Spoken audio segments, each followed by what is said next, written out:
fade away.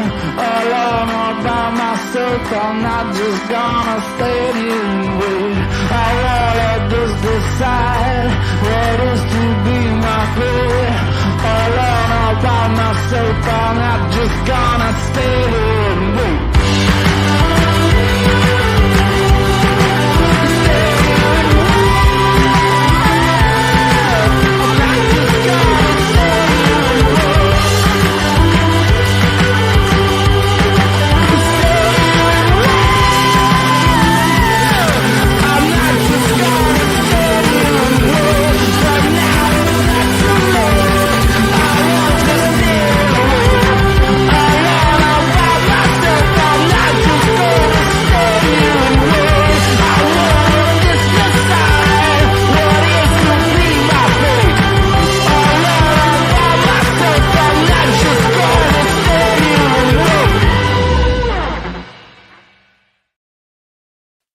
Good morning, everybody, and I do mean good morning for once. This is the Week in Review for June 30th, 2024, and this is airing at 9 a.m. on the East Coast.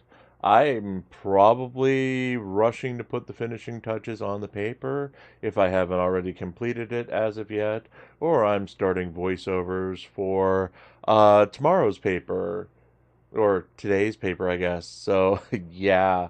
I'm actually filming this on Saturday afternoon. We're in the midst of some horrible storms running through, so I'm trying to get this recorded so you won't miss out in case we are without power again. Hopefully not, but I don't want a repeat of last week when we basically lost power and I had to get up very, very early to finish Saturday night's news to put on this broadcast in order to get this out on time. So yeah, you don't want to hear my voice at 4 or 5 a.m. It's not the best. Anyway, we've got a very long one for you. We go about an hour and 40-something minutes. This may be best to listen to if you've got nothing else to do later this week. Or, today, if you're not at church or if you're not watching sports this afternoon, maybe also something to dive back into. We had I literally just recorded last night's news, so the same announcements apply. We are planning on doing at least one special for Thursday, as we will not be live Thursday night. Even though my nieces and nephews are not coming for the holiday, I am planning on taking the day off and just relaxing. So we will have a double episode of the newscast on Friday night, covering both Thursday and Friday's news. The paper should be coming out on time both days. I'm just taking a break in the evening because I'm a little burned out right now, and I do need the planned day off. With that, we're going to dive right into the newscast, and I'll have some closing remarks in about an hour 44 minutes when all this is over. And I will be playing the post-credits scene from the newscast last night, which I totally screwed up on with the timing of ending the broadcast. Not going to go back and re-record the broadcast, so you'll get it here as a pre-credit scene if you actually want to see the nonsense I put together for that. We do not have a post-credit scene for this one, as we go entirely too long. This is going to end up being about 2 hours. Anyway, hope you're having a great Sunday. Hope you had a wonderful Saturday, and I hope to goodness gracious that I have power right now when I catch up with the timeline. Anyway, I'm out. I'll talk to you in about an hour and 44 minutes.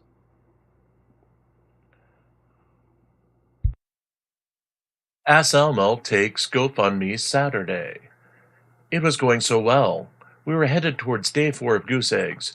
We even had a spectacular music number devoted to expressing our extreme joy of another day when we came closer to actually retiring this column. But then it happened.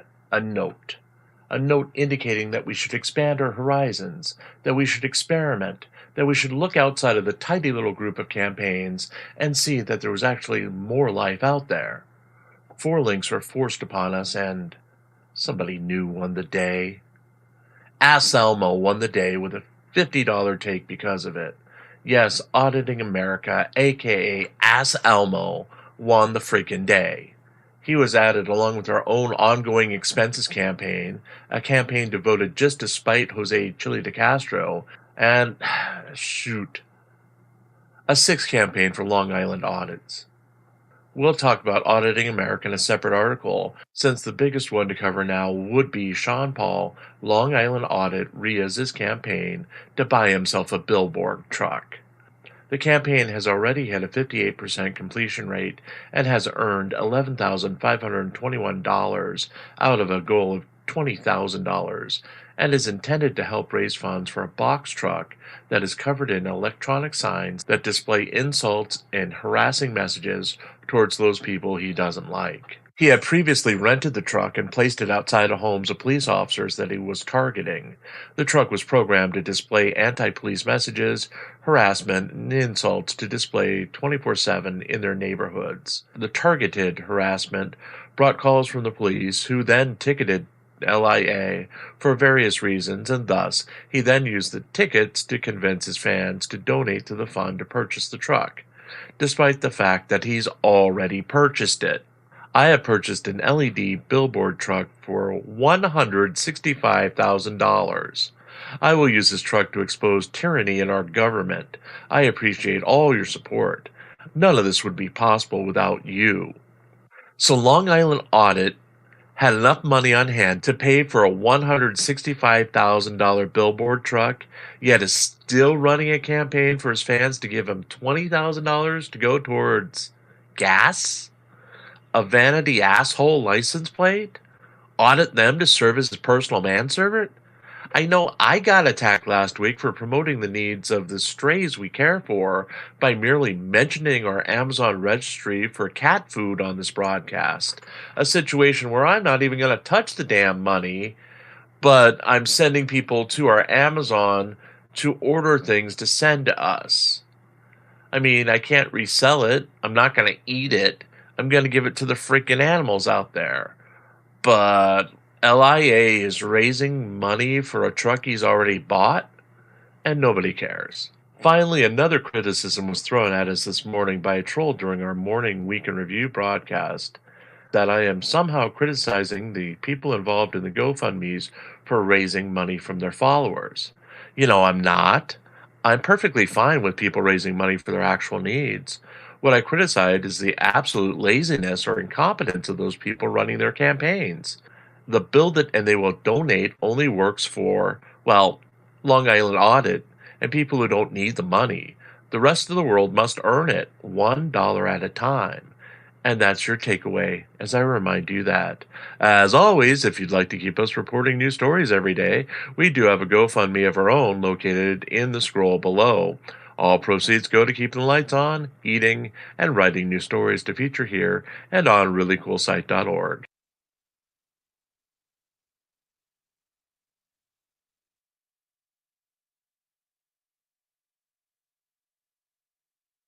Story time with Regan Benson. YouTube sensation Grandma and self-appointed watchdog of Inglewood, Colorado, Regan Benson, gave an hour and 15-minute storytime lecture to her fans on Saturday afternoon that covered her divine status, her thoughts on Canadians, and, of course, her opinions on everything Inglewood. Benson had parked outside of an Inglewood fire station to monitor the actions of the fire station and police and rescue units. While she was waiting for any sort of action, she complained about those who reside in Inglewood begging for a larger police force before launching into her new obsession, attacking the emergency service dispatchers in Inglewood.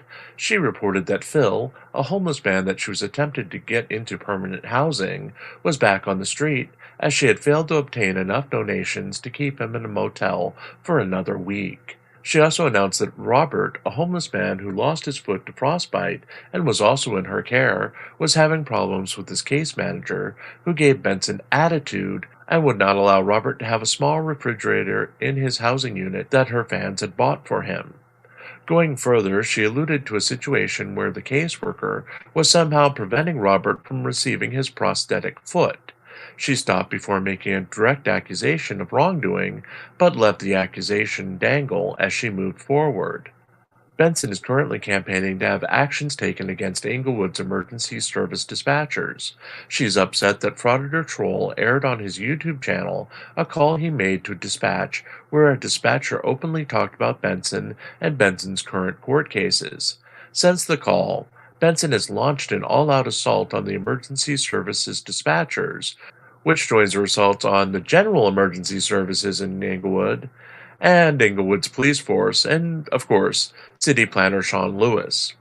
It's all a mess of tangled Reaganisms while she attempts to convince her audience that she was picked by the divine to help the homeless and that her life is constantly in danger from police and other forces that were amassed to take her out. A bit of paranoia, a bit of sarcasm, a lot of hot air, and a side chat of under 100 people devoted to her every word as she tells her tales of how the government is conspiring to make everyone's lives worse. The rest of the storytime hour plus was spent rehashing the same stories about a drunken man falling in a parking lot 2 weeks ago, a homeless man attacking a friend of Benson's, and Benson's anger that police released that homeless man from the hospital before allowing Benson to get the man into her care. It was a literal rinse and repeat of the same story she's been telling for the last week, with slight additions as she named the EMS dispatchers she had disputes with, and she made sure to highlight the fact that Inglewood contracts their emergency service from Denver. Why is that important?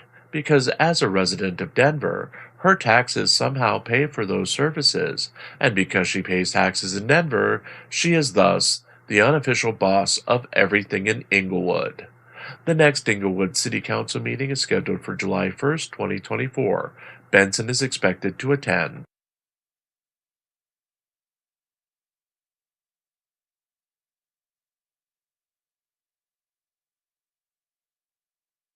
Auditing America goes on hiatus.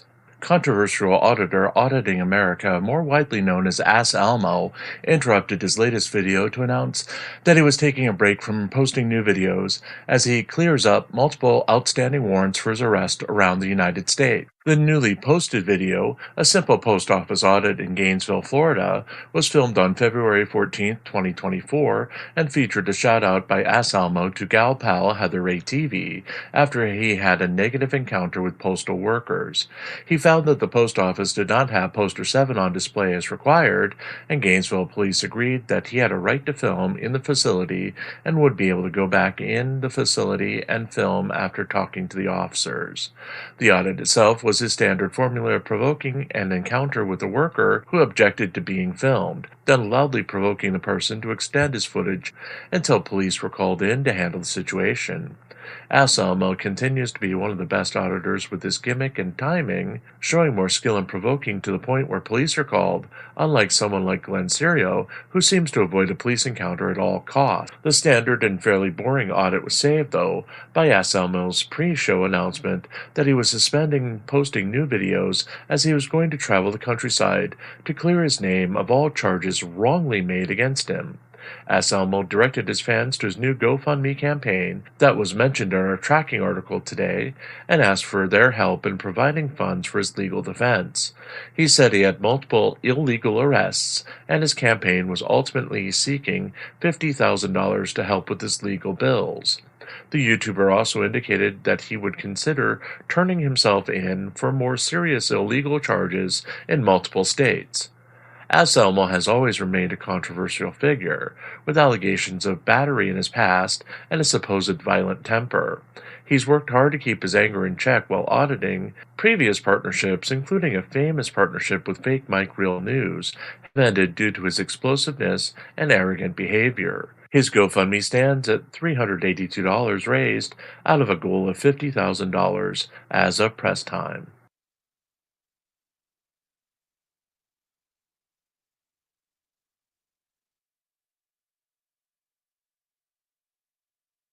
Flashback June 23rd, 2023. Benson rage quits in Inglewood again. An increasingly paranoid Regan Benson livestreamed at the Inglewood police station on Thursday in a request for a police report on a camper that apparently had been confiscated by police that she had seen parked outside the facility last week. The YouTuber spent the first 50 minutes of the broadcast sitting in her car, waiting out a passing rainstorm, and making fun of citizens who are parking their cars in a nearby parking garage to avoid dangerous hail that had been forecasted for the area Thursday afternoon. Benson ridiculed drivers for protecting their cars while risking the hail, as they had to walk back to their homes before turning her attention to the recent submersible accident at the Titanic wreck site. The YouTuber belittled those who would want to risk a journey to the wreck site and made fun of those who had died in the incident. As she walked into the facility, she received a phone call from the homeless man known as Cowboy. Benson updated viewers as to his status, claiming that Denver did not have services in the area to house him, so they are now paying for a hotel some 2 hours away from easily accessible services. After the delay for the storm and the phone call, Benson leisurely approached the service window and was informed that the facility had closed for the day. An enraged Benson demanded a supervisor as the worker could not help her, and the worker informed her that David LeClaire, Inglewood's Police Division Chief of Support Services, would soon be out to see her. Benson sat in the lobby, muttering to herself and using the bathroom for several minutes before writing a note to staff. Dear Inglewood PD and Chief Watson, since your window staff thought that they are more important at 4:05 p.m. on June 22, 2023, than helping a customer who waited out the rain before coming in and mistakenly took a phone call from a homeless man that you yourselves have spent hundreds of thousands of dollars criminalizing out of Inglewood, please consider this formal communication for CRCJ Records Act case report. Please provide access and a copy of the police report 2304353, Officer Hugh. Please provide written communication when the report is available, and I will graciously return at my own expense to retrieve the report. Consider my signature on this form to fulfill the signature requirement for the form. Benson, after deciding not to wait for LeClaire or a supervisor, entered the outer lobby area and used a service phone for help. She was informed by the 911 dispatcher who answered her call that LeClaire had left the building to help with flooding in the area that had trapped drivers in their cars. The YouTuber stormed out of the facility and had her side chat check to see if there were any news reports of flooding. One of her chat members informed her of a water main break, and she drove to the reported location of the break, not finding it, and ended the live stream declaring that Inglewood's incompetence wasted her afternoon.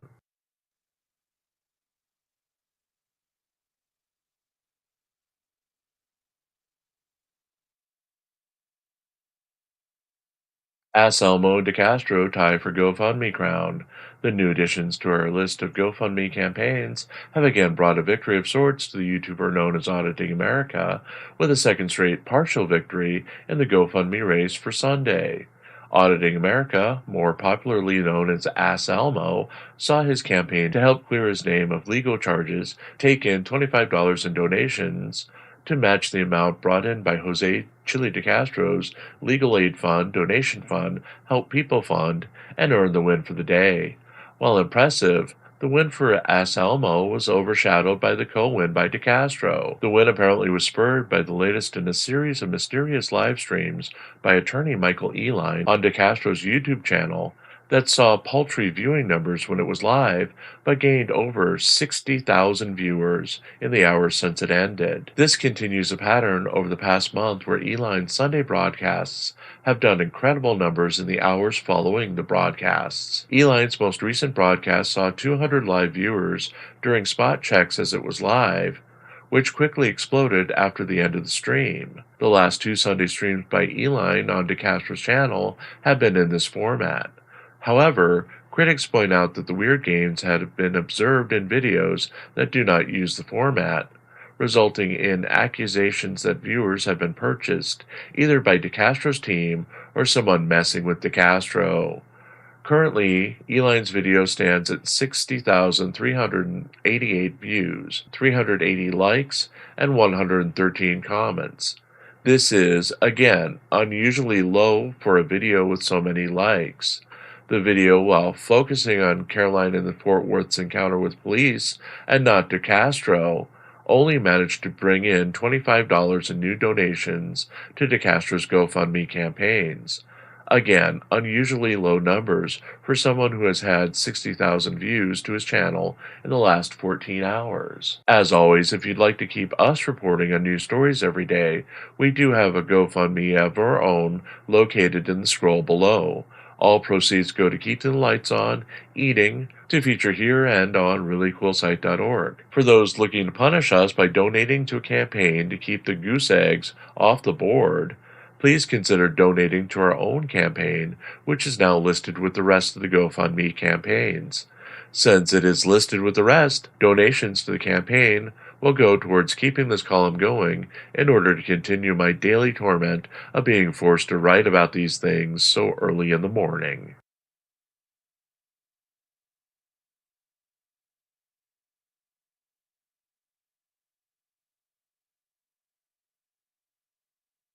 Carolina and Fort Worth hospitalized and jailed.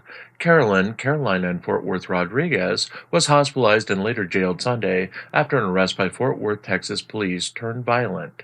Rodriguez was filming in downtown Fort Worth in the early hours of Sunday morning. She broadcasted twice, with the first live stream setting up the fact that she was on the street after the bars were closing and police were clearing kids from the streets.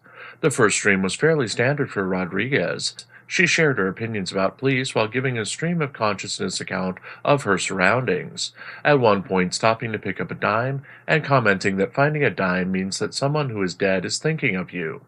Continuing walking, she came across a building with a private parking lot. Police were in the process of having illegally parked cars towed from the lot when Rodriguez's first live stream ended and the second began. Ignoring her surroundings, Rodriguez wondered aloud how police knew the difference between the cars that were legally and illegally parked in the lot. She asked a male police officer, who ignored her question and walked away from her. She then tried to approach two female officers, who also ignored her, even after she yelled, "Help, help, rape, fire." She was then confronted by a male and a female officer.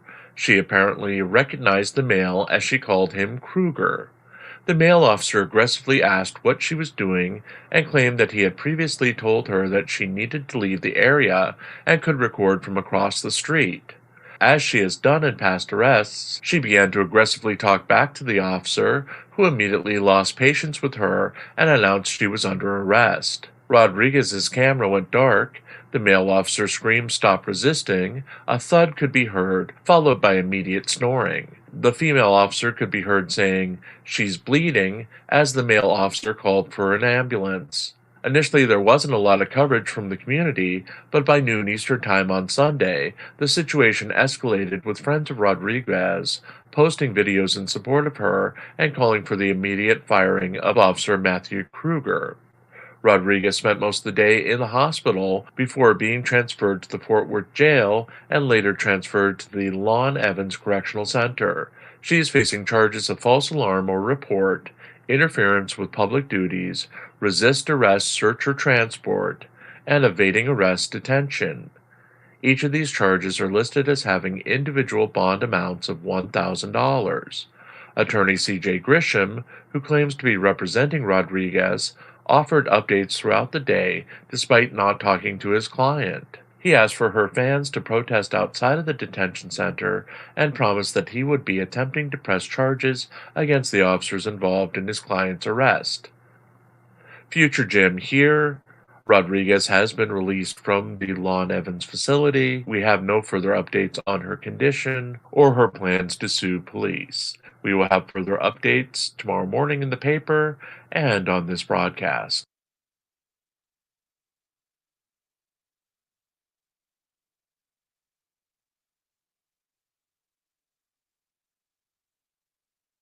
Turtle Boy riot in Canton.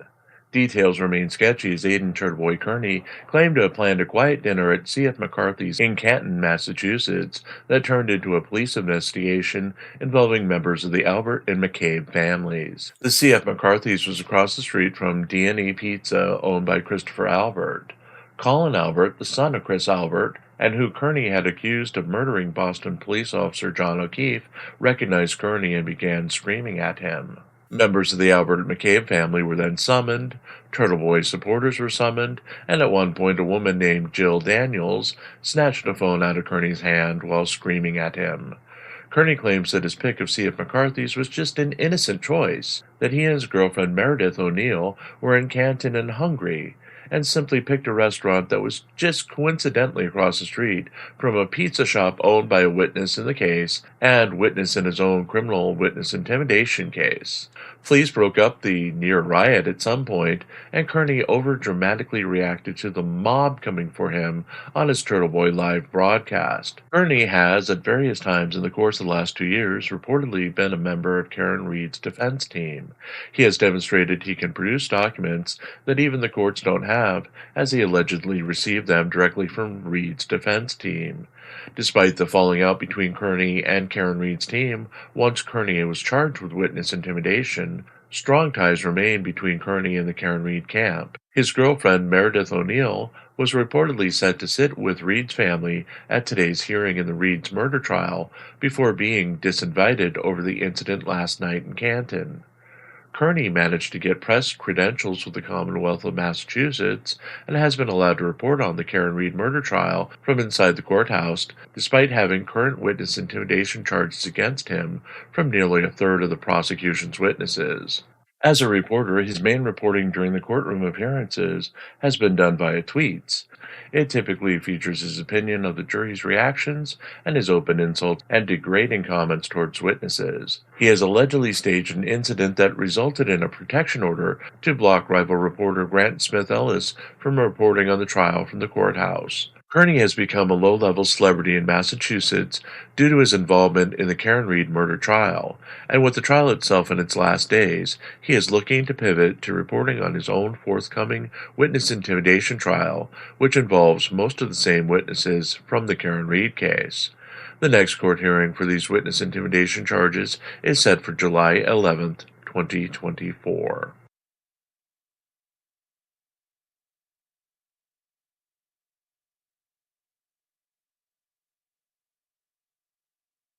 Texas Sheepdog Update.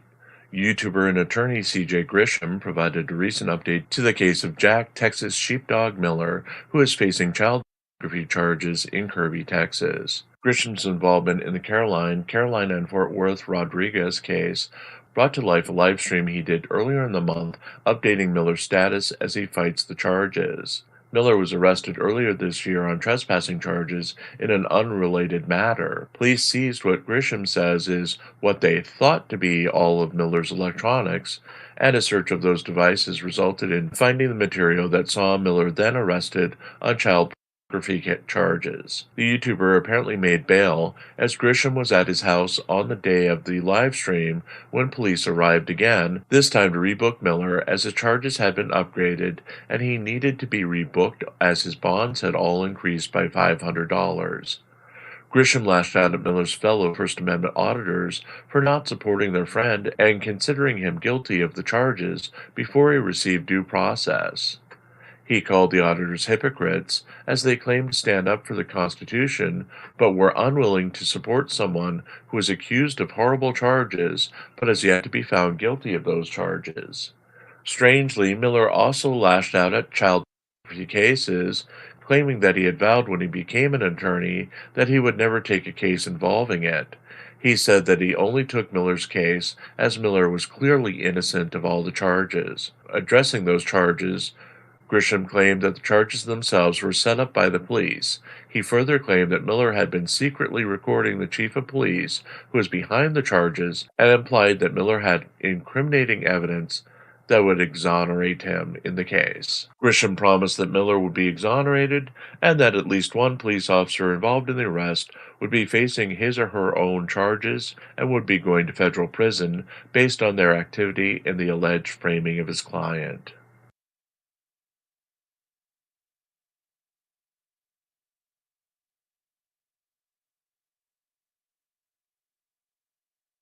Flashback, June 24th, 2023. De Castro targets Supreme Court.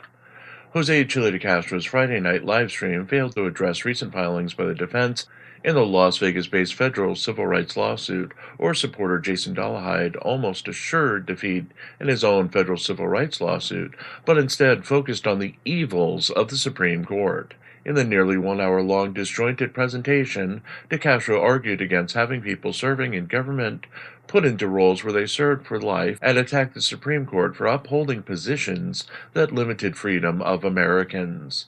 DeCastro declared that when he was governor, he would ignore federal laws and impose his will upon the people, much like his apparent role model Ron DeSantis, the homeless YouTuber claiming that it was the governor's power to ignore federal laws, including those that call for cameras in cars, vaccine mandates, and other health standards, and the requirement to have a driver's license to operate a vehicle. The activist and journalist rallied against government interference in American life and asserted his feelings that if the government had the power to do so, it would have prevented driving during the 2020 pandemic by remotely disabling cars and freezing bank accounts of those who refused to be vaccinated against the COVID-19 virus. Announcing a new product, a poster devoted to the United States Supreme Court's alleged act of tyranny throughout history, DeCastro assured his fans that he would continue to speak out against the evil of the court after he becomes the top executive of a yet-to-be-named state. DeCastro announced his next live stream will be held on Saturday and will be a fundraiser for Eric Trujillo. The YouTuber is set to make an appearance in his criminal case in Las Vegas on Tuesday, July 27th, 2023.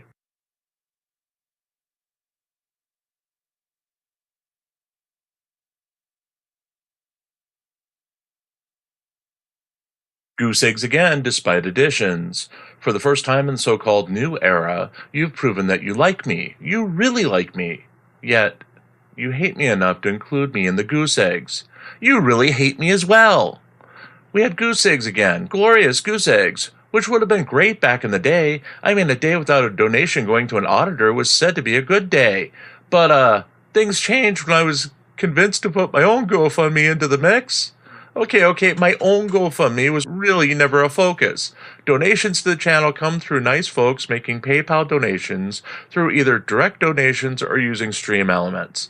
We only created our GoFundMe as we had yet to establish Stream Elements tipping, and a fan wanted a way to donate without having to go through Cash App or PayPal. But this is a bait and switch, as we're really not going to talk about my campaign being a loser and being depressed over goose eggs again, as that's a trap by a conspiracy that has me making as much sense as Floyd Wallace high on Mountain Dew Baja Blast. Instead, we're going to talk about Michael Eline doing it again. Monday night's live stream on Jose Chile de Castro's Delete Law's main channel was lightly attended and has done 323 likes to 46 comments in the 8 hours since the stream ended. Yet somehow, it's sitting at 31,905 viewers as of press time.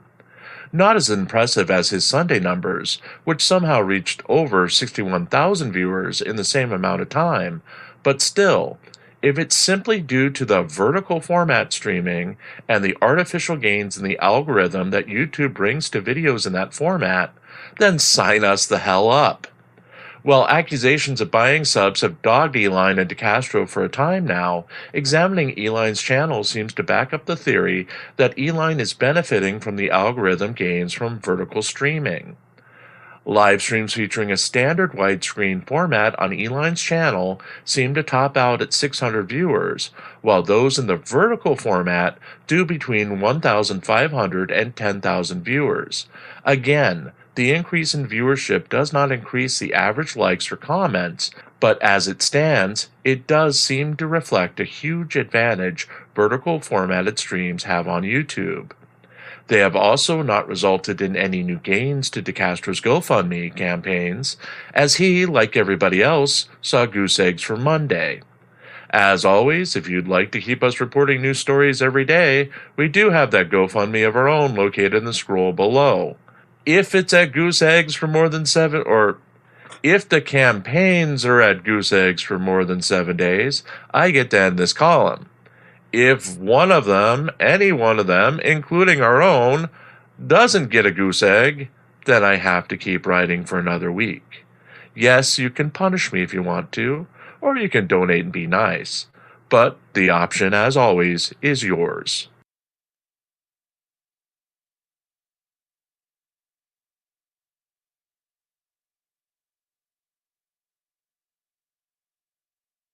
Defense rests in Karen Reed case. The defense in Karen Reed's murder trial rested on Monday after calling three witnesses and doing little to prove their client's innocence before resting their case. Reed is on trial for second-degree murder after an incident during a snowstorm in January of 2022 where she is alleged to have backed into her boyfriend, Boston police officer John O'Keefe, and leaving him to die on the lawn of a member of the prominent Albert family. In a media campaign since the incident, Reed has stated that she was being framed for the murder of O'Keefe by the Albert family, a large family that has ties throughout the area and who has put together a conspiracy to frame her for murder. In her version of events, O'Keefe was killed by Brian Albert, who is the owner of the home where Reed dropped O'Keefe off for an after-party. His friend, ATF agent Brian Higgins, and Albert's nephew Colin Albert. Reed and her attorneys used blogger Aidan Turtleboy Kearney as a spokesperson for a time, encouraging him to lead spontaneous demonstrations at the homes of witnesses in the case, where he would accuse the witnesses of killing O'Keefe and demand that they change their testimony and admit their guilt. Kearney and Reed's camp split after Kearney was charged with multiple counts of felony witness intimidation. Kearney continued to campaign for Reed and himself, taking in large amounts of donations towards his own legal defense. His defense of Reed made him a minor celebrity in the area, with supporters openly buying him meals and celebrating his efforts on behalf of Reed. Public opinion on the Reed case has been dominated by Reed's efforts to control the press, with the vast majority of commentators on court TV and other media outlets coming from the ranks of defense attorneys. The narrative since the start of the trial has been that the prosecution has done everything wrong, while the defense does not have to prove a thing, as the prosecution never stood a chance to prove Reed's guilt. Monday's testimony reflected that, with the defense using two experts from the federal investigation into the prosecution of the case, who testified that the majority of their investigation involved building a cannon to test if O'Keefe could have thrown a drinking glass at Reed's taillight to cause the damage seen on Reed's car. Despite this, the vast majority of commentators say that Reed will either have a hung jury or that she will be acquitted of the charges. Closing arguments in the case are expected to begin on Tuesday. We'll be covering them on our Really Cool News YouTube channel. Update. It is now 4 p.m. and the jury has been deliberating for about 2 hours and 33 minutes without a verdict. We will bring you updates on this channel as we get a verdict.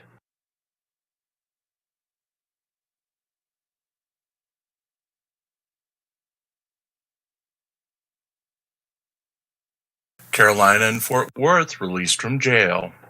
YouTuber Carolina in Fort Worth Rodriguez, made bond Monday afternoon and was released from the Lon Evans Correction Center and made a statement on her attorney's live stream before returning home to recover. Carolina appeared on attorney CJ Grisham's live stream immediately after being released from the facility, where she said that excessive force was used on her, but that she could not remember the ride to the hospital or being processed at the jail.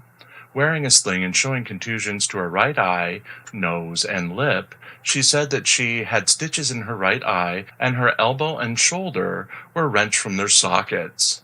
She was on her way home from the hospital where C.J. Grisham said she would need a lot of rest to help heal from her injuries. YouTuber Merv pointed out that Grisham's approach to due process had changed when he was not defending someone accused of unspeakable incidents. Grisham had previously defended clients Jack Texas Sheepdog Miller and Earl David Warden, who are widely known for what they did. In these cases, he asked for everyone to show restraint and get the facts first before making up their minds about the guilt of his clients.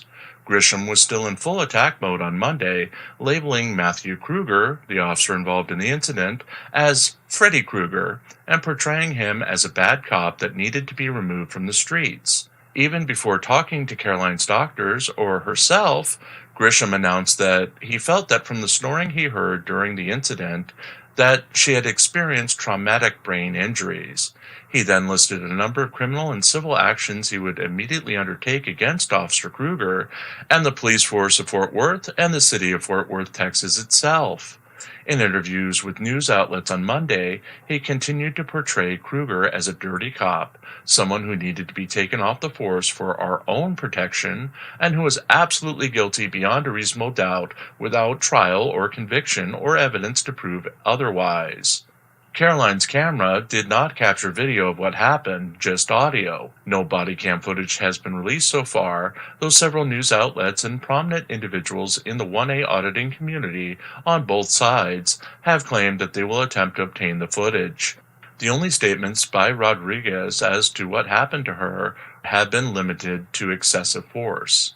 Perhaps she is holding back a statement, perhaps she doesn't remember, but as of press time, she has not detailed exactly what happened other than excessive force was used. After police looked at what is said to have happened, she was still charged with 4 counts and had to go before a judge to make bail. She paid 4 individual cash bonds of $1,000 and obtained her release on Monday, with hearings to come should the district attorney pick up the charges. With the public outcry, auditors from across the nation are making bucks off of fundraising for Caroline, where their fans can donate towards the cause, with a wink and a nudge that the money will go to Rodriguez. Grisham has stated that any money sent to him or YouTuber Melissa Stedman would go directly to Rodriguez. He would not vouch for any other fundraising efforts.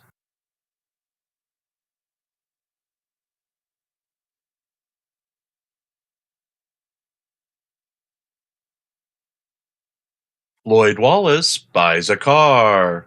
After taking time off from live streaming, Floyd Wallace returned to streaming on Monday with the news that he spent all of his YouTube money, roughly $2,500, on a 2012 Chevrolet Impala.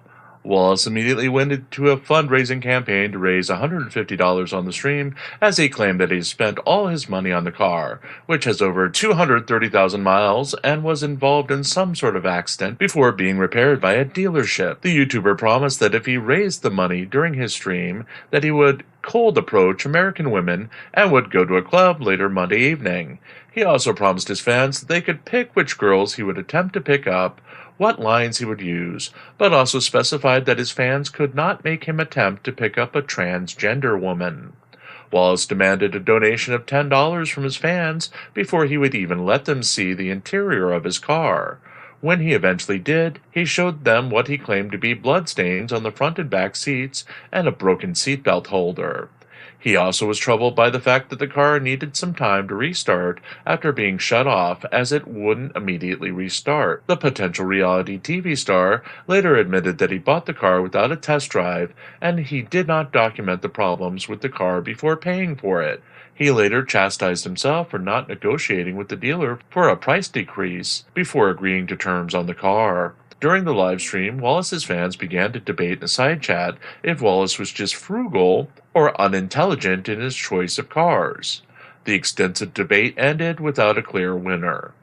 Wallace ignored his fans and ended the live stream with a trip to Taco Bell, where he ordered 2 chicken soft tacos, adding rice, sour cream, nacho cheese, and jalapenos, 2 Doritos Locos tacos, an order of large fries, an order of Cinnabon Delights, and a large Mountain Dew Baja Blast. No follow-up cold approach live stream is available on Wallace's YouTube channel as of press time.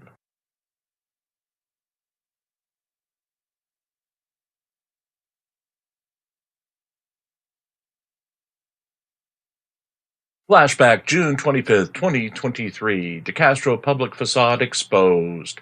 Jose Chile DeCastro highlighted his altruistic nature as he held fundraising livestream for a disabled fan who was seeking help to obtain an electric wheelchair and OrCam visual assistant device. After playing several videos of police negatively interacting with children, DeCastro remembered over $100 in outstanding donations he had meant to give to the GoFundMe, eventually donating the amount along with new donations, including 2 donations of $400 each from a longtime supporter who had hailed the donations as investments when DeCastro called the donor to express his thanks. DeCastro was brought to tears at one point in the broadcast as he was hailed as a great human being for his efforts, a truly amazing specimen, and a future leader of the United States. While he was broadcasting directly to nearly 200 of his 176,000 subscribers, DeCastro continued his campaign against free speech on YouTube, striking creators who say disparaging things about him with multiple copyright strikes. In a repeat of a similar campaign he ran against YouTube creators late last year, DeCastro continued to issue an incredible amount of strikes against strategically selected channels known for personally criticizing him.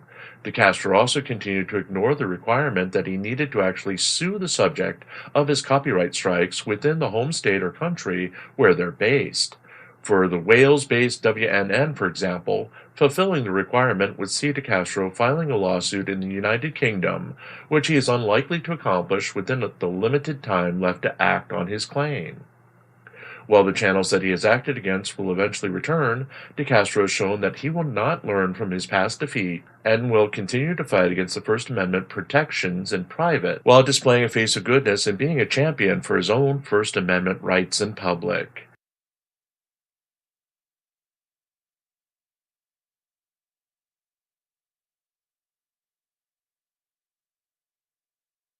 GoFundMe Follies means I win?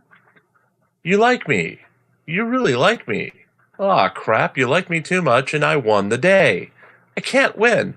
It's all part of the conspiracy, isn't it? My own personal GoFundMe won Tuesday, taking in $60 and beating out Asalmo's $50 take for his GoFundMe campaign, where he's fighting for his freedom and going to travel to clear his name of all his so-called illegal arrests. The two campaigns made up the bulk of the take for Tuesday, although we did adjust Christopher Direct D. Ruff's campaign as two donations from last week have appeared. We're not sure what happened there, as they weren't previously listed and consisted of two donations of $10 each. The win for my personal GoFundMe is more than a little awkward, as I had never intended this column to be about me or my campaign. While I'm appreciative of it, I'll probably just note the win in the future and talk about something else. But while I have you, things are changing a lot with the pending end of the Karen Read murder case. Most importantly, with the loss of 3 8-hour and 2 5-hour sessions a week, my channel is going to be significantly hurt in viewing hours. Not hurt enough to cost us monetization, as we're not yet monetized, but enough for us to be concerned about what comes next. If Aidan Turtleboy Kearney's eventual trial is televised, we'll more than likely cover it. We are also evaluating current trials and seeing if there's anything worth covering that is both compelling enough and interesting enough to devote our lives to it. Karen Read had the hook of Turtleboy, who is well known in our communities. Without a hook, it's hard to bring compelling interest to viewers and give you something you'd actually like to follow and tune into every day. Without a new trial, next week we may start doing a 9 a.m. Eastern morning check-in show, going over highlights of the paper and what we're working on, along with Q&A from the audience. Not sure if Hank and Phil will be involved in that since we haven't discussed it yet, but it may be a way to keep in touch with our fans until the next big thing comes along. Please let me know what you think of this idea. As always, if you'd like to keep us reporting news stories every day, we do have a GoFundMe of our own located in the scroll below. All proceeds go to keeping the lights on, eating, and writing new stories to feature here and on ReallyCoolSite.org.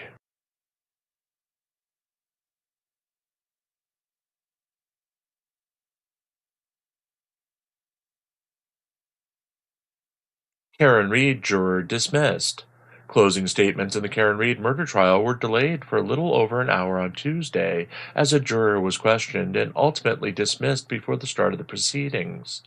A female juror, described by Turtleboy Aidan Kearney as resembling the Pam Beesly character from the American version of the sitcom The Office, was brought before Judge Beverly Cannoni twice and questioned. According to Kearney's account, the juror, who he considered a pro-Karen Read juror, based on a reaction to the revelations of lead investigator Michael Proctor's inappropriate text messaging to other police officers, seemed angry and upset and stormed out of the courtroom after being dismissed by the judge. The press were unsure of what exactly happened leading up to dismissal, with some wondering if the juror was summoned as the judge was going to ask her to be the foreman of the jury, which is a custom in Massachusetts. Others wondered if a mistrial based on juror misconduct was about to happen. In the end, the juror was dismissed without incident, and closing arguments went on as planned. Alan Jackson of the defense, in another custom of the Commonwealth, presented first and focused on saying the prosecution was going to ask the jurors to look away from the facts of the case and wanted the jurors to focus on what has been proven.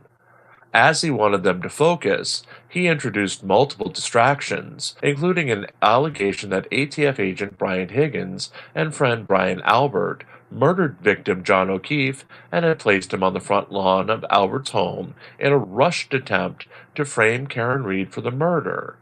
District Attorney Adam Lally responded with a timeline of events peppered with voicemails Karen Reed made after allegedly hitting O'Keefe with her vehicle. She screamed that she hated the victim and then accused him of cheating on her. She also did not attempt to contact police to report O'Keefe missing, despite calling friends and claiming that O'Keefe was dead and had been hit by a snowplow. Lally countered Jackson's claims that Higgins and Albert killed O'Keefe by pointing out that there was no evidence on O'Keefe's body of a fight and that there were no footprints in the snow or drag marks. He also pointed out that both men were highly trained in law enforcement and speculated that if they were to murder someone, they would never dump the body in Albert's front lawn for police to immediately find. After closing statements, the judge took over an hour to give the jury instructions. She then selected a foreman for the jury. Afterwards, the main jurors and alternate jurors were selected.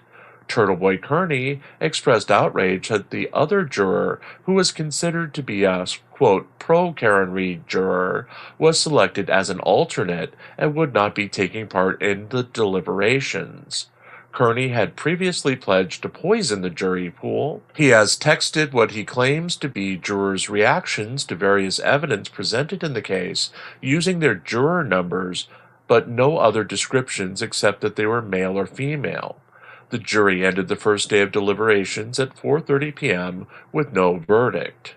Future Jim, here the deliberations ended again on Wednesday without a verdict.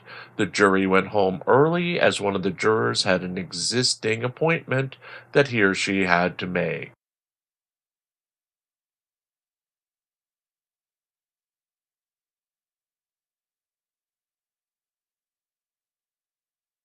De Castro fails in Ironton. Jose Chile de Castro's appeal of the dismissal of his federal civil rights lawsuit against the city of Ironton, Ohio, retired Ironton Police Chief Pam Wagner, Ironton officials Brad Blojerick, Chance Blankenship, Evan McKnight, and Robert Fouch, the city defendants, and Major Chapman, Jane Doe, and Lawrence County, Ohio, the county defendants, has been denied. De Castro was suing over an incident in April of 2022 that brought him great fame on YouTube as he live-streamed his refusal to leave the Ironton City Hall after it had closed for the night. The YouTuber arrived about 15 minutes before closing and was accompanied by a small number of supporters. He demanded a room to essentially teach a First Amendment course that night. He was informed that the building was closing and he'd have to wait for his room for another day. An outraged De Castro refused to leave the building, even after a warning that he would be arrested on trespassing charges. His students all left the building quietly, but De Castro refused to leave and cooperated with police when they came to arrest him. The original charges De Castro made against the police included damage to his iPhone while in police custody and violations of his First, Fourth, and 14th Amendment rights. The case lingered since 2022, and at one point De Castro had made an amended complaint that eliminated the county defendants and failed to state a claim against the city defendants. De Castro managed to blow through multiple deadlines to state claims against all of the defendants, which resulted in the case being thrown out in December of 2022 until it wasn't, as De Castro made a reply right after the very last deadline that saw the case revived. It then lingered for most of the last year until it was finally thrown out, and again, De Castro demanded the right to make a third amended complaint instead of the dismissal based on new evidence. In that new evidence, he claimed that YouTube's atomic clock showed that he really wasn't trespassing, since YouTube's clocks apparently said it wasn't past 5 p.m. DeCastro appealed to the Sixth Circuit Appeals Court, and it has lingered since last fall until now, when the appeals court finally denied the appeal and upheld the decision to dismiss the case. Essentially, DeCastro failed to include the county defendants in his amended complaint and failed to state a case against the city defendants. He failed to show that his phone was damaged and failed to show that his rights were violated. The court also found that even if the atomic clock showed the clock displayed on the wall in the city hall was wrong, it was still the time the police believed to be when the building should have been closed. DeCastro was given warnings, and he was able to leave the building at any time before or after the police decided it was closed and before his arrest. DeCastro, perhaps hedging his bets, filed a new version of the lawsuit in federal and state-level courts in Nevada. He claimed jurisdiction in both courts since his customers live in Nevada and are impacted by the events in Ironton. Neither court case has gone anywhere, as DeCastro was incarcerated soon after the filing dates.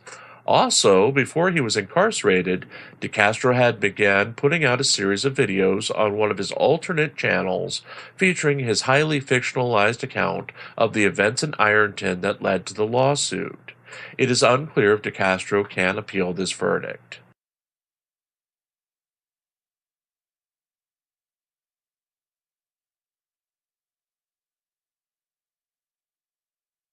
Fallout from Carolina in Fort Worth incident continues. The fallout from an incident involving Fort Worth, Texas police officer Matthew Kruger and Carolina and Fort Worth Rodriguez continued Tuesday as various auditors converged on Fort Worth, and longtime Rodriguez associate Manuel Mata spoke at the Fort Worth City Council meeting. Mata spoke out against Officer Kruger at the meeting, claiming that Kruger had pulled a gun on him for crossing the street in the past and that he is known to be violent. He also said that Rodriguez skipped her turn in the public feedback session of the event because she was too scared to face the crowd based on the injuries she sustained in the incident. Mata pointed out that police have been dealing with First Amendment auditors for years, and Kruger seemed to escalate the situation rather than following training to de-escalate volatile situations. After Mata spoke, various supporters stood and cheered his comments, and the Fort Worth City Council ordered those who would not sit down be escorted out of the chamber for disruption. No new incidents of violence were reported during the actions of police in clearing the chamber. Not one to miss an outrage, Christopher, Denver Metro Audit's Cordova, joined others converging on the Fort Worth area for protests. His Tuesday night livestream indicated that he was conducting a personal investigation of the incident. Cordova said that his Tuesday was wasted as he was having problems with his equipment and that he went to 2 police departments to question officials, but the departments were somehow closed. He felt that his first day in the city was wasted, but pledged to do better in the coming days. According to Fort Worth's NBC DFW report, Fort Worth police are expected to address the incident at the Fort Worth City Council meeting on Friday. An internal police investigation is underway, and Councilman Chris Nettles appeared on the report pushing for police transparency. Rodriguez herself appeared on the NBC DFW report, again claiming excessive force, but did not detail exactly what happened in the incident. Speculation continues that she either does not remember what happened or is unwilling to say what happened due to the pending legal action. WFAA's online reporting gave some more details of what was going on when Rodriguez encountered police. Police were investigating a reported hit and run by a drunk driver who fled the scene. Crime scene tape had yet to be put up, and Rodriguez was standing in a private parking lot where police were conducting the investigation when the incident happened. Body cam footage of the incident has yet to be released, and again, Rodriguez has yet to detail what exactly happened to her.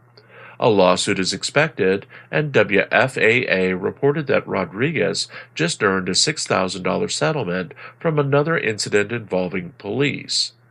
Tarrant County, Texas, agreed to settle with Rodriguez over claims that an officer slapped a phone out of her hands in a 2022 incident. We will continue to follow the story and provide updates as we get them.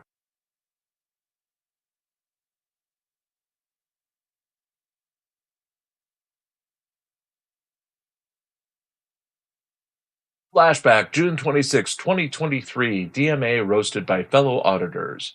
YouTuber Christopher Denver Metro Audits Cordova declined an invitation by auditor DJ K. The party's popular Big Smoke debate livestream on Saturday to debate Denver-based auditor Johnny Bravo. The livestream, held without Cordova, featured an hour-long review of recent complaints against Cordova, who has recently proclaimed himself the leader of the Denver-based auditing community while breaking ties with controversial Denver area YouTuber Regan Benson. Cordova and Bravo had a blow-up recently when Cordova appeared on the drama-free livestream held by YouTuber Toe for Life last week. Bravo, not realizing it was a drama-free stream, criticized Cordova in side chat, leading to an on-air blow-up by Cordova. Bravo reported that Cordova is upset with those auditors who attended a mass protest in Sheridan, Colorado earlier in the year who did not allow themselves to be arrested. In the incident, a group of 15 auditors attempted to film at the Sheridan City Hall in violation of the building's limits on recording. Cordova and Bravo were among those arrested, with Cordova allegedly proclaiming that his arrest would set, quote, case law and propel his channels to new heights. This is in line with previous statements made by Cordova after his arrest last year for attempting to film at a Denver area Social Security Administration building. The apparent split between Cordova and Regan Benson started as Benson refused to be arrested at the mass protest in Sheridan.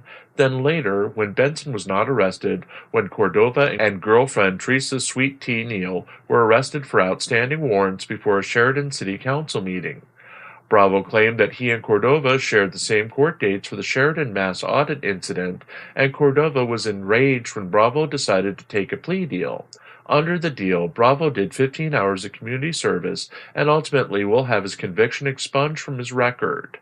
The activist said it left him in a place where he can still take legal action against the Sheridan City Council, as the incident will be wiped from his criminal record. DJ K. The party and Johnny Bravo criticized Cordova's self-appointment as the leader of the Denver-based auditing community, his arrogance, and his need to control every aspect of joint audits. Bravo singled out Cordova's arrogance and refused to talk things through before airing his grievances against Bravo publicly. The pair singled out how Cordova has been auditing for less than 2 years and how he has relied on his friendship with YouTuber activist Josh Accountability for All Abrams to claim status in the community.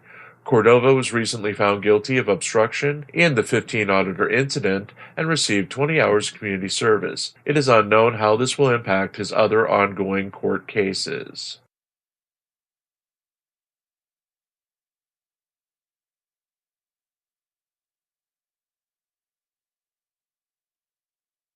Long Island Audit wins GoFundMe title. In a rare return to form, Sean Paul Long Island Audit Riaz took Thursday's GoFundMe crown with a combined take of $125, split between his help with billboard truck purchase to expose tyranny and his support the fight against tyranny and corruption campaigns. Riaz joined the ranks of First Amendment auditors showcasing the injuries of Carolina, and Fort Worth Rodriguez on Wednesday, putting out a 22-minute video accusing a Fort Worth police officer of criminal assault and demanding his removal from the police force. The video featured an interview with Rodriguez's former attorney, C.J. Grisham, during Grisham's media tour on Rodriguez's behalf. Grisham claimed that the officer involved in the alleged assault has a violent history and that the officer pulled a gun on First Amendment auditor Manuel Mata for crossing the street. Strangely, the funds that were donated based on Riaz's new video mainly went to his efforts to buy a billboard truck. Riaz has already purchased the truck for $156,000, but is seeking $20,000 from his fans to help defer the costs of the purchase. While our own GoFundMe campaign came in second place with a $10 take for the day, the collapse of Anselmo's campaign, with no new donations for Wednesday, may be the bigger story to talk about. As Elmo, despite his reputation and Florida's recent passage of new laws cracking down on auditors, is still a big draw in the First Amendment auditing community. His announcement that he's no longer releasing videos until he clears his name is a noble cause, but is financially unsound as a decision. GoFundMe campaigns live off promotion. Unless attached to a huge news story, most of the campaigns wither and die if they are not constantly promoted to supporters of the cause. By limiting his videos until he clears his name, Elmo is killing the ability for his fans to learn about his campaign. If he is truly in need of an immediate influx of $50,000 to help with his legal costs, every resource must be used, and every effort must be made to obtain that money. This includes flooding his channel with new videos, doing live streams, doing community posts, and seeking as much coverage as possible for the campaign. Cutting his video production and telling his fans that he won't produce further content until his goal is achieved seems counterproductive. But what do we know? As always, if you'd like to keep us reporting news stories every day, we do have a GoFundMe listed in the scroll below. All donations go to keeping the lights on, eating, and putting out new stories for feature here and in the paper at ReallyCoolSite.org.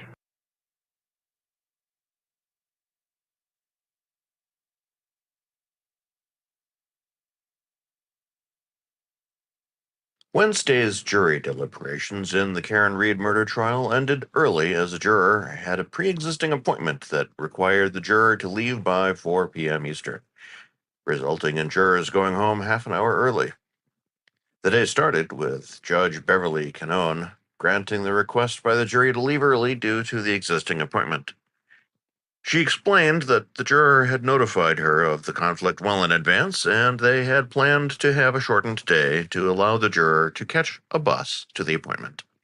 Around midday, the court was back in session multiple times to address a demand from the defense. Attorney Alan Jackson was upset about the jury's verdict sheet's listing for count 2, manslaughter while operating a vehicle under the influence of alcohol. Jackson's issue was that the charge featured lesser charges that Reed could be convicted of if the jury did not convict her of the main charges. Those listed charges only had listings for guilty. Jackson demanded that there be listings for not guilty as well. In a tense exchange, the judge told Jackson that forms in the Commonwealth were prepared in the manner that she prepared them.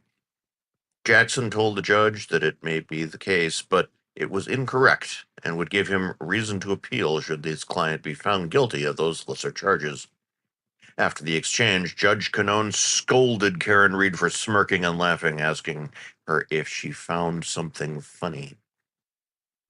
Canone later returned with an updated form that was then distributed to the jury. Jackson backed down from his threats of appealing based on the issue. As the situation played out, blogger Aiden Turtleboy Kearney and attorney Larry the DUI Guy Foreman began implying in tweets that a possible fix was in and that Canone was siding with the prosecution at the expense of Reed. Turtleboy Kearney also claimed that there were over 1,000 supporters of Reed assembled outside the courthouse awaiting her not guilty verdict. A local farmers market had to cancel on Wednesday due to the presence of protesters in the area. Kearney and Gorman did not rescind their accusations against the judge once the new form was presented to the jury. Deliberations resume later today. Hello, this is Future Pants. There was no verdict on Wednesday.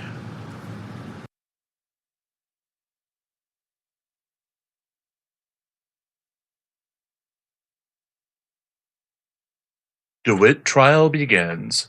According to the Jeremy DeWitt News by PoliceTube's Uncle YouTube channel, the jury was picked for DeWitt's trial in Osceola County, Florida, and the first witness was heard on Wednesday.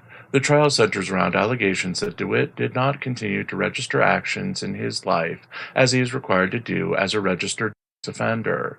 The charge in this case is an allegation that DeWitt failed to tell authorities when he created a new YouTube channel along with a new website, which is one of the terms of his release as an offender. The jury was made up of 7 total jurors, with 4 women and 3 men, and the defense opted to reserve its opening statement until its portion of the trial begins. Wednesday's testimony saw James Woods, DeWitt's parole officer, testify that DeWitt created a new YouTube channel and website and did not report it within 48 hours. A video was played of DeWitt saying that he was moving to the new website before testimony wrapped up for the day. PoliceTube's uncle is claiming that the defense is apparently banking on the fact that despite the commercial, the website was created in DeWitt's girlfriend's name, that it is her name on the website, and she has sole ownership of the website in question. DeWitt gained fame for multiple arrests in the early 2000s where he impersonated a police officer. Of the more serious convictions, he was convicted of sexual battery on a teenage girl in 2005, which resulted in DeWitt being placed on the sex offender registry. DeWitt has multiple charges of failing to abide by the term of being on the sex offender registry, including his most recent arrest for failing to report to authorities that he had rented a vehicle. No matter how the jury rules, DeWitt is expected to remain in jail as he's still facing charges in Orange County, Florida, and federal tax evasion charges. DeWitt's trial is expected to conclude on Thursday.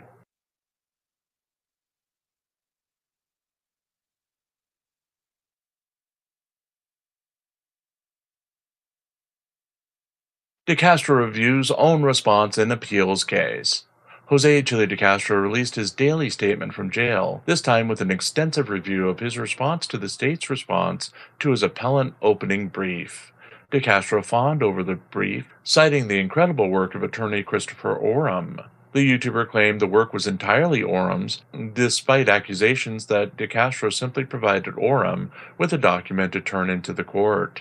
Flustered at times due to his incarceration, DeCastro explained that the only reason he did not retain someone like Oram in the first place was that he thought the case was open and shut, and that a lesser attorney could handle the case. He claimed he regretted the decision to obtain former attorney Michael Mee to represent him at the trial, and that Mee's incompetence, along with the personal bias of Justice of the Peace Ann Zimmerman, resulted in the guilty verdict. DeCastro promised that he would be filing a civil lawsuit against Justice of the Peace Zimmerman when he gets out of jail in late July. He repeated previous statements that she was biased against him and claimed that her bias was on display as she reviewed his YouTube channel, which was never brought into evidence in the trial. Strangely, DeCastro praised his own handling of the arrest. He claimed that he had no intent on being arrested on the day of the actual arrest, despite later comments on his live streams that he had trapped the officers into the arrest to get standing to sue in the state of Nevada on First Amendment grounds. The YouTuber also claimed that the arrest itself was retaliation for filming, and that Brandon Bork, the police officer involved, and Justice of the Peace Zimmerman invoked a 21-foot rule as law during the trial. This again is contrary to the officer's actual testimony that the 21-foot rule was a guideline that was taught in police training and was never an actual law. Despite being convicted of obstructing an officer and interfering in a crime scene, DeCastro continued to claim that he was arrested for filming a police officer. As both the judge and the prosecutor made it clear that this was not the case, it is nonsensical to some that DeCastro has spent his entire appeal arguing otherwise. Indicating that he believes otherwise, DeCastro has pledged to appeal the case all the way to the United States Supreme Court if needed. DeCastro recently had another day taken off his sentence and is due to be released on July 30th, 2024. He has also been complaining about a chipped tooth.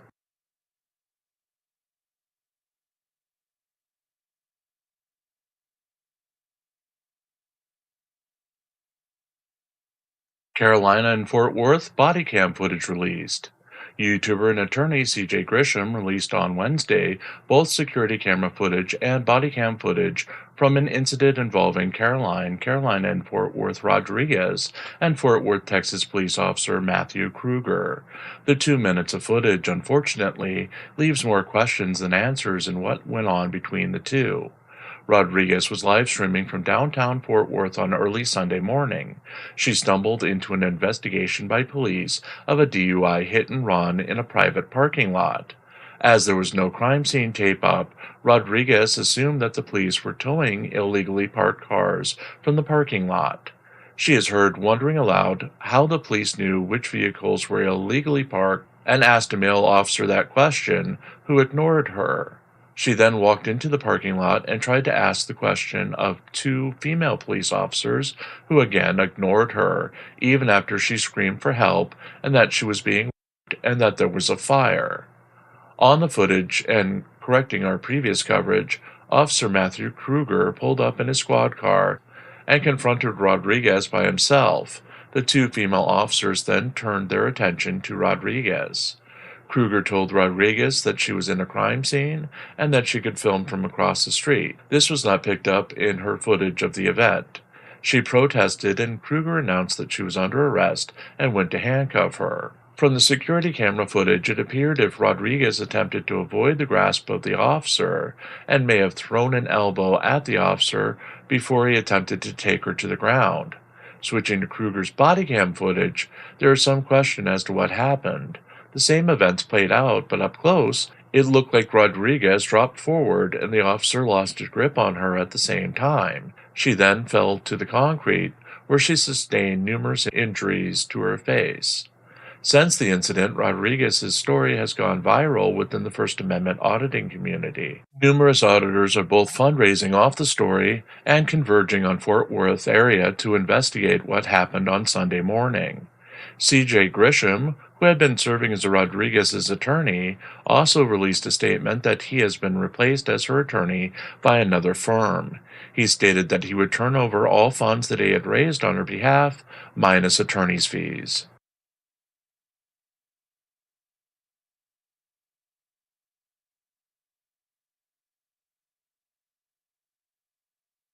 Flashback, June 27, 2023. De Castro skips court appearances. Jose Chile de Castro had two appearances scheduled for Tuesday, June 27, 2023, and attended neither today as his lawyer entered his plea in his Las Vegas-based criminal case, and technical difficulties may have kept him from attending the virtual courtroom in his California-based civil case.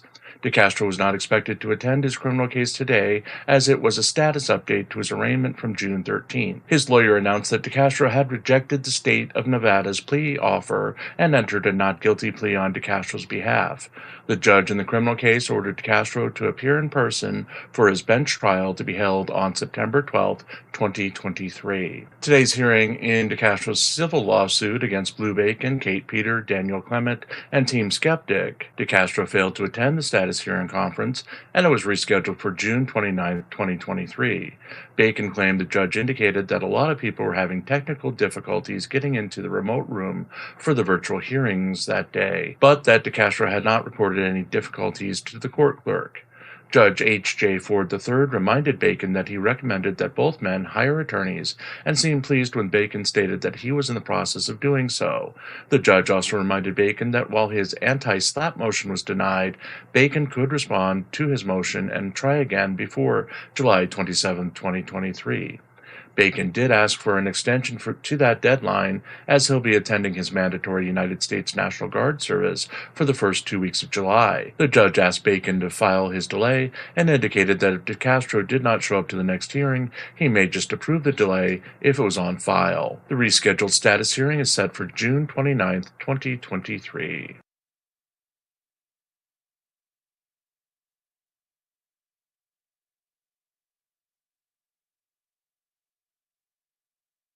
I don't want to talk about it. It's not a win. As nobody knows until I put out this, I have a Google Chrome group set up for things that I follow for the paper. I put all the links there for the fundraisers, for example. It's in a Chrome group that I can summon and get rid of with a click of the mouse. This is the very first thing I do when I sit down to do the paper at 3 a.m. each morning, and I open my GoFundMe Stuff Chrome group and start going through the campaigns and marking them down in my tracking XLS file. I start pretty much in the order that they were added to the XLS file, so of course my own campaign is listed last. So this morning, I started with Denver Metro Audits, goose egg. On to Craig Hendry, goose egg. Poor Press with Rancor gets a goose egg and hasn't had a donation in over 2 months. Direct D, goose egg. Okay, good day so far. 3 real chilies and goose eggs. Fake chili goose eggs. Silly chili goose eggs. even better, got my attention. For public safety, continues the goose egg for his campaign at 24 days without a donation. Long Island audit. 1, 2, 3, 4, 5, 6. All goose eggs. 2 left. Ask Elmo. Dare I say goose egg? Oh yes, goose egg. That just leaves my campaign. I mean, let's face it, no one cares about that one. This is going to be a gimme. The first day in a streak of goose eggs. All I have to do is click on the very last tab in the browser and... You like me. You really like me. But you like me enough to keep this column going as well. So you hate me. You hate everything about me. You want me to wake up each morning at 3 a.m., feed the cats, and be tied to the desk looking at GoFundMe campaigns and a column that should rightfully die in a week of goose eggs. Wondering if my microphone will cut out as I screamed that when I read this newscast. I don't know if it did or not. I won't know to the playback. Oh well. This has gone from a fluff piece I use to start every broadcast and let you viewers filter in, to a nightmare.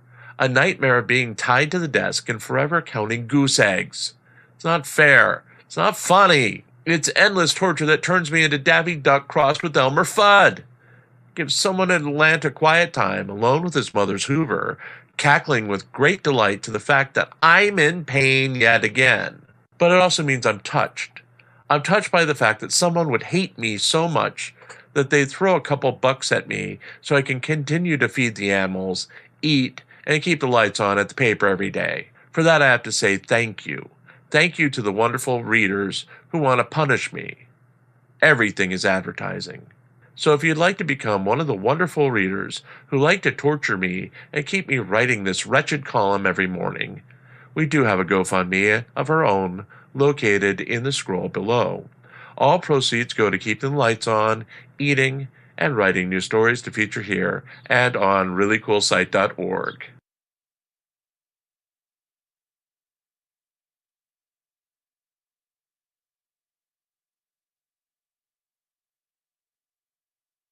DeWitt found innocent of charges. Police enthusiast and convicted sex offender Jeremy DeWitt was found not guilty on all charges on Thursday after a 2-day trial in Osceola County, Florida. The jury found the state had not proved their claims that DeWitt violated his sex offender status by failing to register a website and new YouTube channel created by his girlfriend and featuring DeWitt. It was a rare win for DeWitt, who remains incarcerated in Florida, awaiting trial on multiple other charges, as the state seemed to be ill-prepared to prove its case. Since it is a DeWitt case, according to the Jeremy DeWitt News by PoliceTube's Uncle YouTube channel, there was controversy. DeWitt was not allowed to present girlfriend Jennifer as a witness, as DeWitt had contacted her the night before and coached her testimony. The prosecution, who was monitoring DeWitt's jail phone calls, provided the calls to the judge with a motion to disqualify Jennifer as a witness. After hearing the calls, the judge had no choice but to rule Jennifer as an unreliable witness and bar her testimony. However, the state erred when it showed a generic IP address from Jeremy DeWitt's home that was associated with the registration of the website and YouTube address. The jury found that they did not present enough information to show that the IP address belonged to DeWitt. DeWitt is still facing further charges in Osceola County, Orange County, and has federal tax charges pending.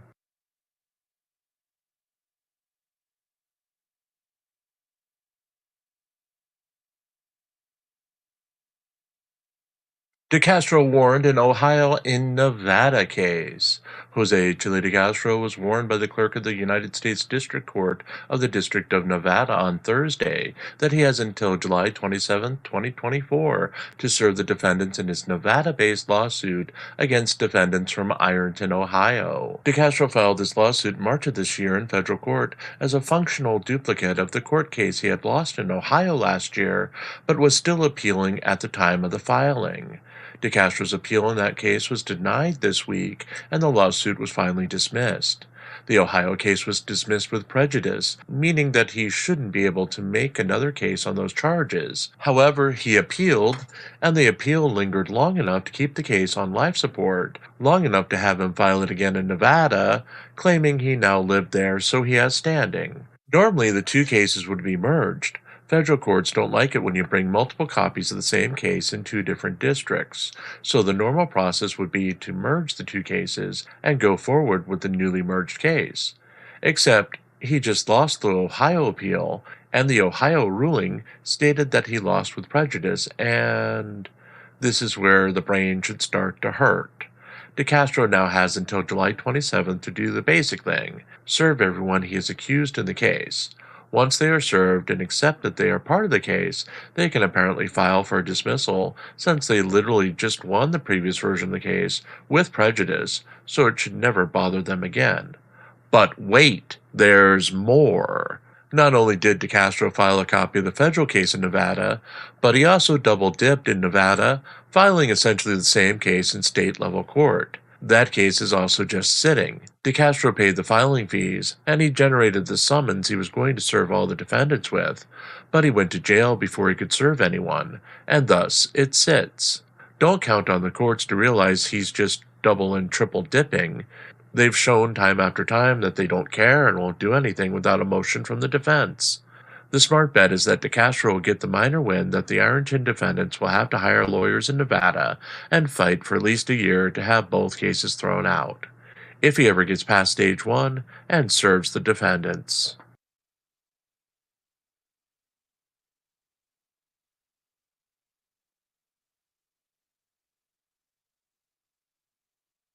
Turtle Boy leaks Karen Reed juror descriptions. A short time after an Apple iPhone live photo leaked of attorney Alan Jackson with his arms around rumored girlfriend and client Karen Reed, Aidan Turtleboy Kearney leaked his descriptions of the jury in Reed's case to Twitter, followed by reposts of all the messages he's received criticizing his action. Kearney had previously promised in tweets that he would poison the jury pool, ensuring that Reed's case would never have a proper verdict. His descriptions of the jurors included their gender, age estimate, and if he thought they were cute or not.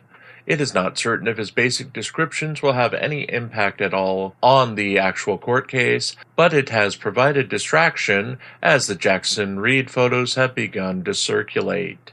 Jackson, who is still assumed to be married to wife Lisa Casaban, has not released a statement on his alleged affair with Karen Reed as of press time. The Reed trial ended its third day with no verdict on Thursday. Jurors seem to have angered the judge as they went home before 4 p.m. without a verdict. The original expectation had been they would work until the court closed at 4:30 p.m. each day, but that apparently didn't happen, which resulted in the judge thanking the jury for their time. A reported incident happened between victim John O'Keefe's family and supporters of Karen Reed during the lunch break on Thursday.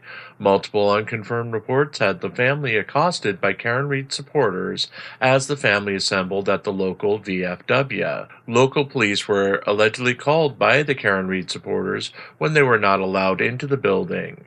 The situation resolved without arrest, and the supporters were told that it was private property and they needed a membership to be let into the building. Online speculation by the Karen Reed camp, including public discussions between Turtleboy and Larry the DUI guy foreman, has been that a lone juror has been holding up the verdict. Speculation had been that one of the jurors had been a retired police officer who was holding out before it changed to being a younger woman holding out. The speculation comes as no one in the camp seems to know why the jurors are taking so long to deliberate, as they believe that this was an open and shut case, and thus the background drama has already taken over. From middle-aged love affairs to scorned turtles, to Tom CPU figuring out whatever Tom CPU really means, to hordes randomly abusing the victim's family, things will only get worse until a verdict is reached. The Karen Reed trial continues later this morning. Future Jim here. Friday's early morning controversies gave way by midday as word came that the jury was hung and could not move forward. The jury sent a note to Judge Canone a little after noon that they did not think there was a way forward to a verdict. Judge Canode heard from the defense, who said the jurors obviously had enough time to deliberate and that they would accept a hung jury. The prosecution pointed out that it was an awfully short week and the jurors had been deliberating for a very short time. The judge ultimately sided with the prosecution, stating that the jury hadn't really even had enough time to go through the evidence, let alone come up with a verdict in the case. The jury was then summoned and sent back to deliberate. Ultimately, they did not come back with a verdict before ending the day. Also of note, during the lunch break, as the pro-Karen Reed crowd congregated around the buffer zone, a group of counter-protesters, led by masshole troll mafia leader Kate Peter, marched through their ranks to deliver their message that Reed was a murderer who must be held accountable for her actions. The group of women, including Lindsay Gaetini, the ex-girlfriend of Aidan Turtleboy Kearney, dominated press coverage during the noon hour and were featured on the Law and Crime Network.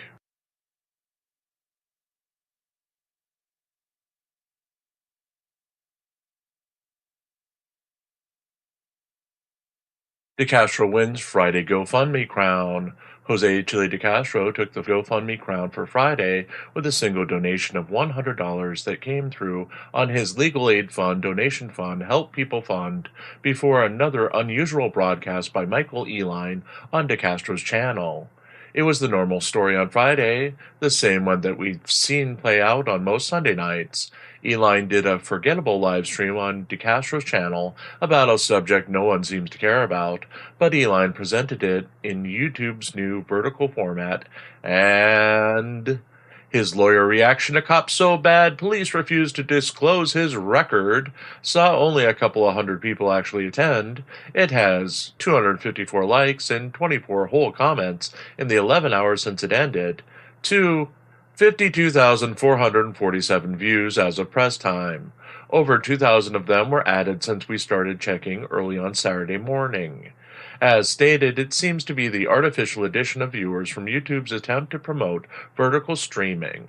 Vertical streaming is essentially streaming from a phone where the video is in the same format as YouTube Shorts, which fills the stream on the phone but leaves huge black bars on anything with a wide screen. All of the videos on DeCastro and Eline's individual channels that use the vertical streaming format have extremely inflated viewing numbers compared to the traditionally formatted videos. Since they're essentially shorts, viewers being presented, they tend to stay long enough to register a view, but don't stick around long enough to comment or like, and getting them to donate is completely out of the question. The viewing numbers always rise after the broadcast ends and the video hits the vertical algorithm. Of course, non-participating viewers who show up after the broadcast is over in huge numbers with an established cutoff point, usually 12 hours after the end, are also signs that someone has purchased viewers. But we honestly don't have proof of that at this time, as the dramatic shifts only happen on the vertical format live streams and nothing else on Eline or DeCastro's individual channels. Plus, we have our doubts about Eline's competency. While he's a lawyer, he has never shown that he was bright enough or had the funds to purchase viewers.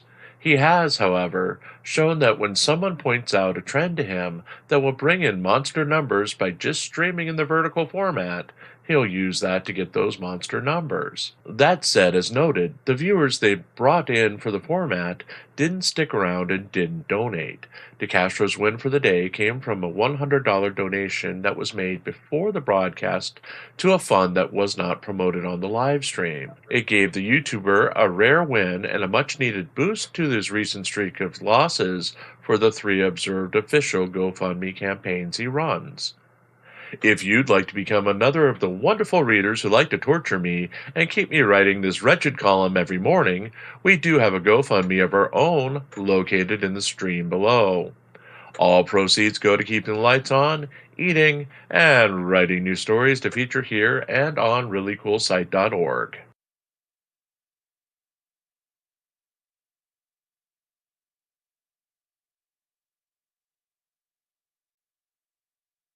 Carolina and Fort Worth returns to live streaming. Carolina and Fort Worth Rodriguez removed the sling she was supposed to be wearing as part of her recovery from injuries sustained in a police incident Sunday morning and drove herself to do cop watching Friday night, live streaming on her channel.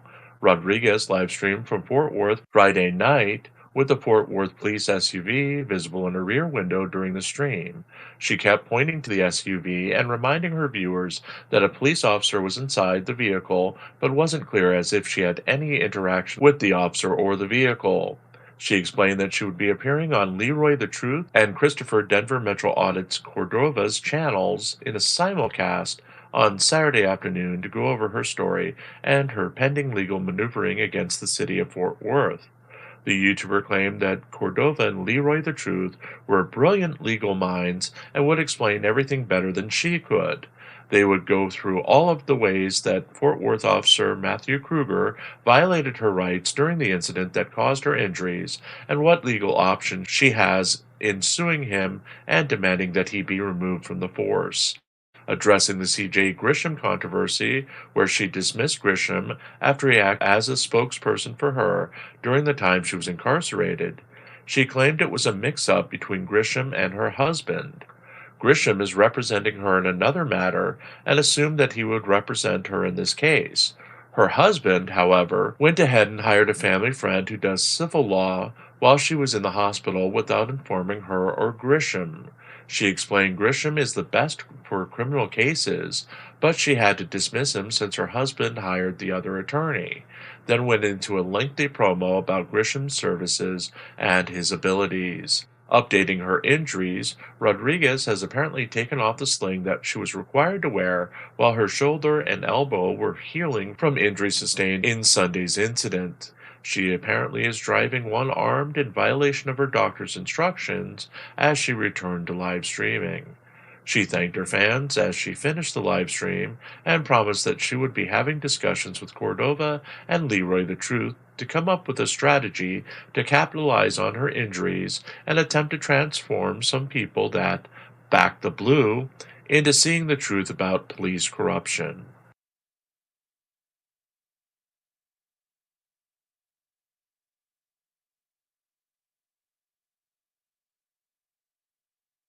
Wallace damages car in rainstorm. Texas-based YouTuber Floyd Wallace streamed for 90 minutes Friday night with a stream of consciousness live stream that covered his recent traffic accident, his thoughts on prostitution, the campaign to recoup costs of a hospital visit, and a graphic detail of how he lost his virginity. Starting with the traffic incident, Wallace claimed that he almost died in an incident involving his newly purchased 2012 Chevrolet Impala. Wallace said that he was driving it on a highway at speed with no other cars around during a rainstorm when he hydroplaned and lost control of the vehicle. He was unclear on the actual details of the incident, but claimed that his vehicle was extensively damaged after he lost control of it.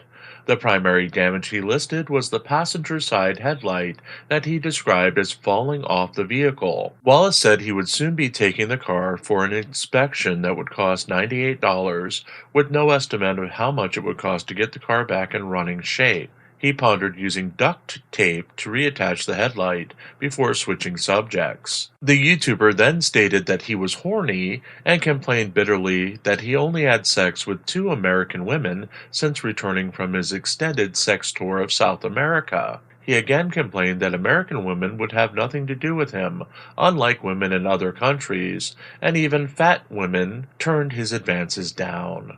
When his chat questioned if the women he had sex with since returning to America were prostitutes, Wallace refused to answer, but endorsed the idea of paying to play if he was horny enough and the date wasn't working out. Wallace said that such a stipulation was how he lost his virginity when he was 21 years old.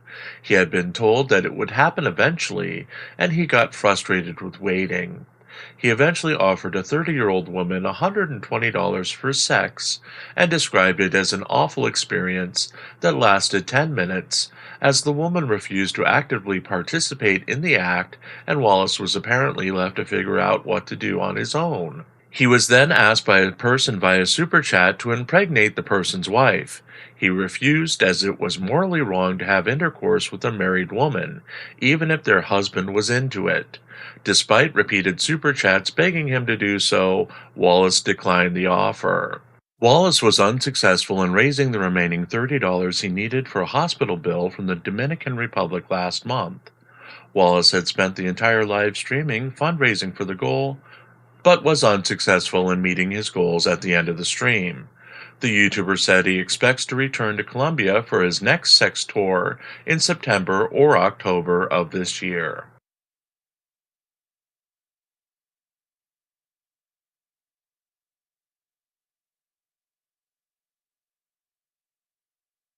Reid deliberations bring changes to Canton crowds. Friday's news that the jury was possibly hung in the Karen Reid murder trial was overshadowed by changes to the makeup of crowds in attendance outside of the courtroom as the deliberations continue. News came around noon on Friday that the jury was hopelessly deadlocked and that they wanted to end deliberations. Judge Beverly Canone brought the prosecution and defense in to discuss the note from the jury before the lunch break.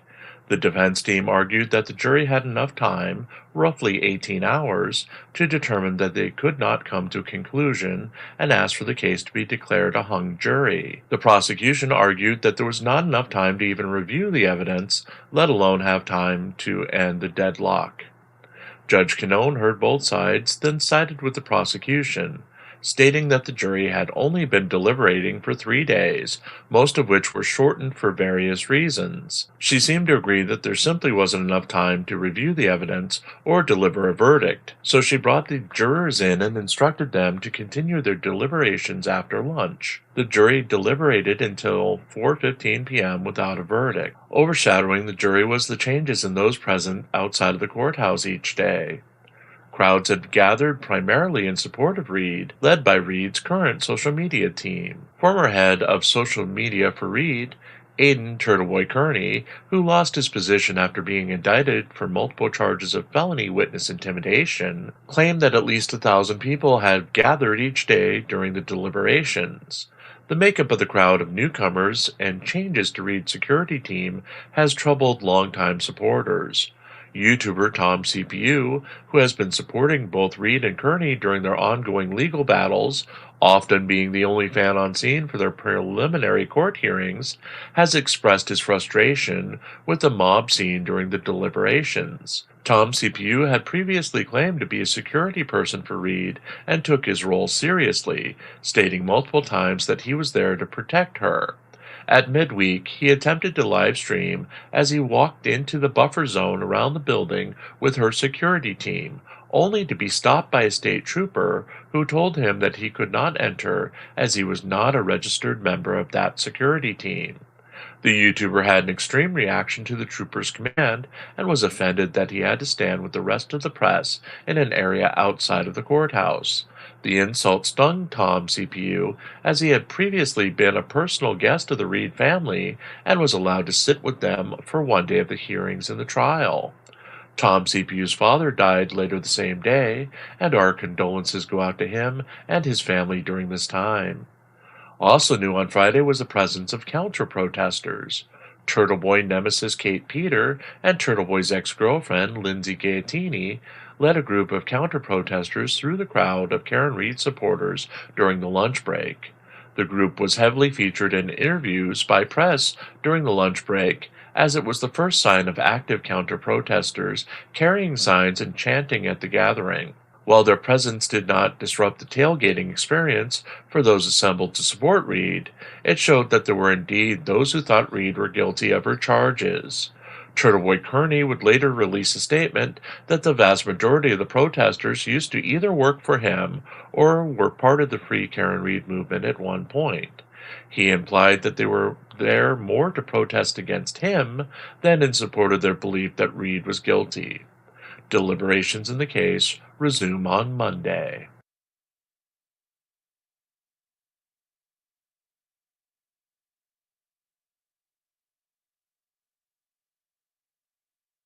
Flashback June 29th, 2023. DeCastro rages against Supreme Court again.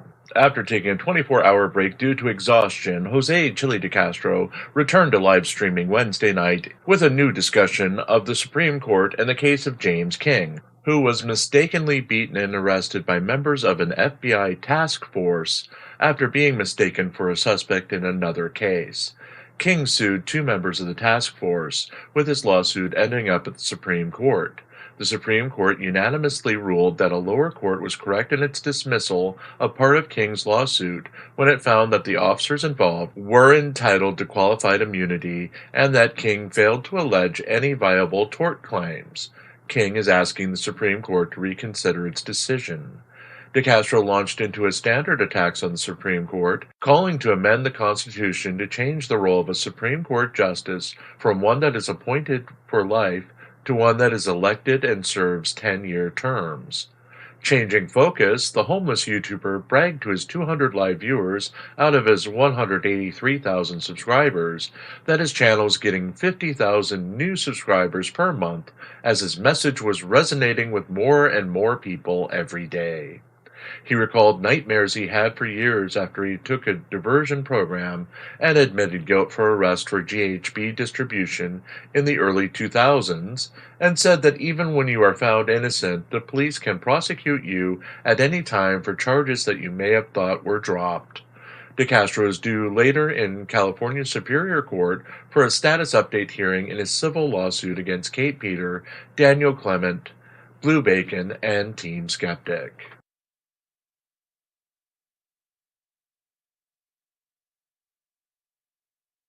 Well, that's it for another week in review. I hope everyone had a good time. Hope everyone's having a good Sunday. Again, I am taping this Saturday afternoon, and the rain is still falling here in north central Pennsylvania. I'm going to play the end credit sequence that we screwed up on yesterday, or today in my case, since I just happened to click end stream just a little too early before you saw the last of it. So I'll see you back in about a minute.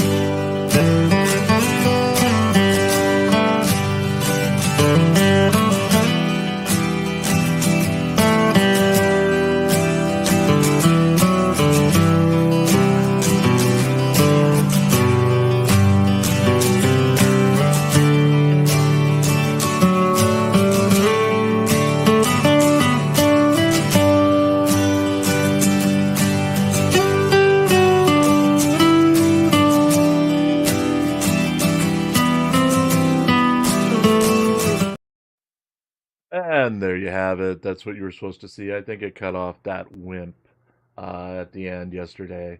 Anyway, yesterday again being today in my time since I knew I cut it off on accident.